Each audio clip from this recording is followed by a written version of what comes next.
Hello everybody, welcome to Everest Coaching Institute. Today we will discuss class 7 science, chapter name is nutrition in plants. बेटा इस chapter की काफ़ी videos already upload हो चुकी हैं और ये इस चैप्टर की लास्ट वीडियो है जो अब हम इसमें अभी मैं आपको डिस्कस करूँगी। इसके बाद में एक वीडियो और आपकी बनेगी जिसमें आपके एनसीईआरटी के क्वेश्चंस डिस्कस किए जाएंगे। सो हम लोग डिस्कस करते हैं कि आज हमने क्या करना है।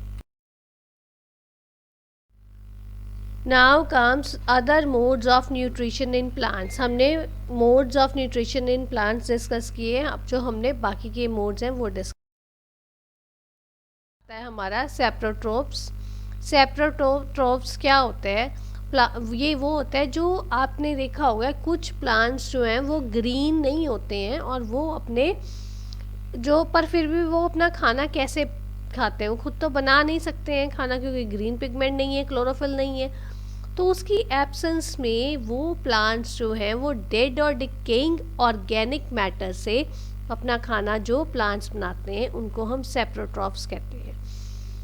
अब बेटा dead and decaying organic matters ये डेड एनिमल से भी हो सकता है। जो आपके प्लांट्स के लीव्स जो आपके ख़राब हो जाते हैं, वो नीचे गिर जाते हैं, टूट जाते हैं, या आप खुद अपने प्लांट्स को काट देते हो, उन सब से वो खाना बनाते हैं, उनको हम सेप्रोट्रोप्स कहते हैं। ठीक है। सो जो ये ऑर्गेनिजम्स क्या यूज़ करते हैं? ये ऑर्गेनिज्म सेप्रोट्रॉफिक न्यूट्रिशन यूज़ करते हैं। इसकी बेटा कुछ एग्जांपल्स हैं, जैसे मशरूम्स हैं, फंगस है। ये देखो आपको पिक लगी हुई है मशरूम्स की। मशरूम अगर आपको पेपर में पूछ लेते हैं मशरूम या फंगस किस टाइप के प्लांट्स हैं, तो आपने उसमें बोलना है सेप्रोट्रोप्स। ठीक है, क्योंकि ये अपना खाना खुद नहीं बनाते हैं, डेड और डिकेइंग ऑर्गेनिक मैटर से अपना खाना बनाते हैं। ठीक है बेटा। पैरासाइट्स। पैरासाइट्स क्या होता है? पैरासाइट्स वो होता है जिसके बीच में एक प्लांट जो है वो दूसरे प्लांट से अपना खाना लेता है, उसको हम पैरासाइट कहते हैं। अब ये देखो, आप बोलोगे एक प्लांट दूसरे प्लांट से कैसे खाना लेता है? ये आप देखो बेटे, ये मैंने पिक लगाई हुई है। ये पिक है एक ट्री के ऊपर। ये देखो, ये ग्रीन कलर का ट्री है, उसके ऊपर एक ये येलो कलर की एक प्लांट उसके ऊपर पड़ा हुआ है। ये जो येलो कलर का ये जो प्लांट ऊपर है, ये प्लांट अपना खाना कहाँ से ले रहा है? इस ट्री से ले रहा है। इस ट्री से खाना ले रहा है। तो ये ट्री कौन सा है? ये ट्री होस्ट ट्री है जिससे वो खाना ले रहा है। ये क्या करता है? इस ट्री ने जो खाना बनाया होता है वो सारा का सारा खाना ये ले लेता है और ये उस ट्री को मार देता है, क्योंकि वो डिप्राइव कर देता है, उसको न्यूट्रिशन नहीं मिलता है, तो इसके कारण वो ट्री जो है वो डेड हो जाता है, मर जाता है। और ये जो ऊपर वाला ट्री है जो ऊपर आया है, इसकी ये हमारा उससे खाना ले लेता है, सारे न्यूट्रिएंट्स उससे ले लेता है और ये ग्रो करता है। इसकी एक एग्जाम्पल है पैरासाइट्स की, कुस्कुता या अमरबेल हम बोलते हैं। ठीक है, ये कभी अपने पेरेंट्स से पूछ के देखना, वो आपको हो सकता है वो आपको दिखा भी दे। ये अमरबेल जो प्लांट्स के ऊपर होती है ये अपने आप ग्रो हो जाती है। तो इससे ये क्या होता है? ये जो अमरबेल का क्या फंक्शन है? पैरासाइट है ये एक, और ये ऐसा पैरासाइट है जिससे वो जिस प्लांट के ऊपर वो चढ़ जाता है वो उस प्लांट के सारे न्यूट्रिएंट्स खुद कंज्यूम कर लेता है और उसको डिप्राइव कर देता है। राइट। डिस्कस करना है इंसेक्टिवोर्स प्लांट्स। इंसेक्टिवोर्स प्लांट्स क्या होता है? इंसेक्टिवोर्स प्लांट्स वो प्लांट्स होते हैं जो इंसेक्ट्स के ऊपर डिपेंड करते हैं अपनी न्यूट्रिशन लेने के लिए। ये ज़रूरी नहीं है कि सारी की सारी न्यूट्रिशन वो इंसेक्ट से ले, हो सकता है वो खुद लें और खुद वो दूसरे इंसेक्ट से लें। ठीक है, ये जो प्लांट्स होते हैं ये अपना खाना खुद बना भी सकते हैं और नहीं भी बना सकते हैं। दीज प्लांट्स मे और may not synthesise their own food. ये अपना खाना खुद बना सकते हैं और खुद नहीं भी बना सकते। इसकी एक बहुत अच्छी एग्जाम्पल है पिक्चर प्लांट। ये देखो, ये मैंने आपको आपकी इजी अंडरस्टैंडिंग के लिए ये पिक लगाई हुई है। ये देखो पिक्चर प्लांट है। ये प्लांट जो है वो अपने आप ये लीव मॉडिफाई हो जाते हैं इस फॉर्म में, जग फॉर्म में लीव मॉडिफाई हुई हुई है। और इसमें क्या होता है कि ये जग टाइप स्ट्रक्चर होता है और ये लीव अपने भी मॉडिफाई होकर पहले इस शेप में बनेगी, उसके बाद में इसका ढक्कन लग जाता है। जब कोई इंसेक्ट आता है ये पहले खुला होता है, जब कोई इंसेक्ट आता है जैसे ही अंदर घुसता है वैसे ही अपनी लिड को बंद कर लेता है। ठीक है, सो ये इंसेक्टिवोर्स प्लांट्स होते हैं। The jug like structure is a modified part of the leaf. The apex of the leaf forms a lid which can open और क्लोज। ठीक है, पिक्चर प्लांट्स की ये एक स्पेशलिटी है।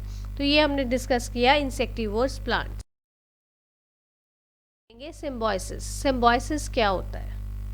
सिम्बायोसिस भी एक अच्छा ये एक कॉन्सेप्ट है। इस ये सिम्बायोसिस बेसिकली क्या होता है, two organisms, two living organisms के बीच में एक ऐसा रिलेशनशिप बन जाता है जिसके बीच में दोनों एक दूसरे के ऊपर डिपेंड हो जाते हैं, दोनों एक दूसरे को बेनिफिट प्रोवाइड करते हैं फॉर देयर सर्वाइवल।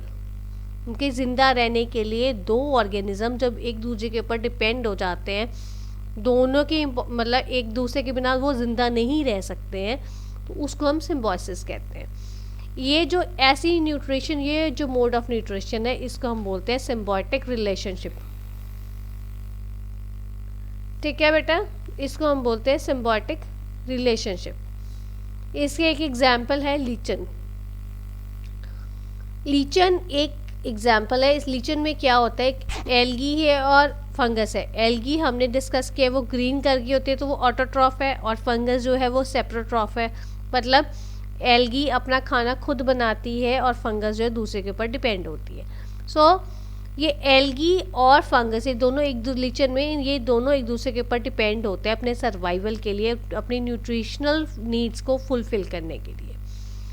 अब वो कैसे डिपेंड होते हैं वो डिस्कस करते हैं। ये तो फंगस क्या करती है, फंगस जो हमारी चीज़ों के ऊपर फंगस लग जाती है, उली लग जाती है, तो वो कैसे सप्लाई होती है। तो फंगस जो है वाटर और मिनरल्स जो है वो एल्गी को सप्लाई करती है, और जो एल्गी है उसके बदले में वो न्यूट्रिएंट्स सप्लाई करते हैं फंगस को, ताकि फंगस और न्यूट्रिएंट्स ले और ग्रो करे और वो फिर से वाटर और मिनरल्स एल्गी को सप्लाई करे, और एल्गी फिर से खाना बनाए और वो फिर वो फंगस को न्यूट्रिएंट सप्लाई करे। ये ऐसे ही चेन प्रोसेस चलता रहता है और ये एक दूसरे के ऊपर डिपेंड रहते हैं। ठीक है, तो ये हमने डिस्कस किया था सिम्बायोसिस। अब हम करेंगे replenishment of nutrients in soil. Replenishment of nutrients in soil. अब देखो क्या होता है, फार्मर्स जो हैं वो क्या करते हैं, अपने क्रॉप्स को कल्टीवेट करते हैं साल भर साल, पूरे सालों साल वो चलती रहती है उनकी कल्टीवेशन, क्रॉप्स वो लगाते रहते हैं। उसके कारण क्या होता है, जब वो क्रॉप्स ग्रो करते रहेंगे उसी ज़मीन के ऊपर बार बार क्रॉप्स ग्रो करते रहेंगे, तो उस केस में क्या होता है कि उनकी जो सॉइल की न्यूट्रिशनल वैल्यू है, फर्टिलिटी जो है वो डिक्लाइन होनी शुरू हो जाती है। तो इसकी रिप्लेनिशमेंट, ये न्यूट्रिएंट्स को वापस ज़मीन में लाना बहुत ज़रूरी है, तभी हमारी क्रॉप्स ग्रो करने का फ़ायदा है। ठीक है, इसके कुछ पॉइंट्स हैं जो मैं आपके साथ डिस्कस करना चाहूँगी। जो आप देखो, हमने ये पढ़ा है कि प्लांट्स जो बैक्टीरियाज होता है, राइजोबियम होता है, वो सारे बैक्टीरियाज रूट्स में रहते हैं, रूट्स उनको शेल्टर प्रोवाइड करती है, और ये जो बैक्टीरिया है ये न्यूट्रिएंट्स प्रोवाइड करते हैं रूट्स को, मींस आपस में रिलेटेड हैं। रूट्स इनको शेल्टर देती है बैक्टीरियाज को, जो which are useful bacteria for the soil, for the plants, और जो ये बैक्टीरिया है वो न्यूट्रिएंट्स प्रोवाइड करता है रूट्स को। ठीक है, next is plants require lot of nitrogen to grow. हम लोग डिस्कस कर चुके हैं पहले कि प्लांट्स को नाइट्रोजन चाहिए। जो प्लांट्स को नाइट्रोजन या तो राइजोबियम से मिलता है बैक्टीरिया से, या लेग्यूम्स लगाते हैं फार्मर्स, या वो आपके फर्टिलाइजर्स एनपीके जो हमने डिस्कस किया था, एनपीके फर्टिलाइजर्स वो स्प्रे करते हैं, जिससे वो नाइट्रोजन सॉइल में जाती है और इससे वो प्लांट्स अच्छे ग्रो करते हैं। यही चीज़ हम दोबारा डिस्कस करते हैं। There are certain types of bacteria named rhizobium, जो हम पहले डिस्कस कर चुके हैं। That are present in the roots of legumes. Legume plants की जड़ों में होते हैं, जो आपकी नॉर्मली पल्सेस वगैरह लगती हैं, वो उनमें प्रोटीन ज़्यादा होता है, फुल ऑफ प्रोटीन्स होती हैं पल्सेस आपकी। तो इनकी रूट्स में क्या लगता है, क्या होता है, राइजोबियम होता है, जिसके कारण वो उनको नाइट्रोजन ज़्यादा मिलता है और नाइट्रोजन से वो अपने आप को वो प्रोटीन्स प्लांट्स बना सकते हैं। So these bacteria convert atmospheric nitrogen to usable form and release it to the soil. ये जैसी फॉर्म में प्लांट्स को चाहिए उस फॉर्म में ये नाइट्रोजन जो है वो सॉइल को प्रोवाइड करते हैं एटमॉस्फेयर में से, ठीक है। These bacteria provide nutrients to legumes and in turn legumes provide them shelter.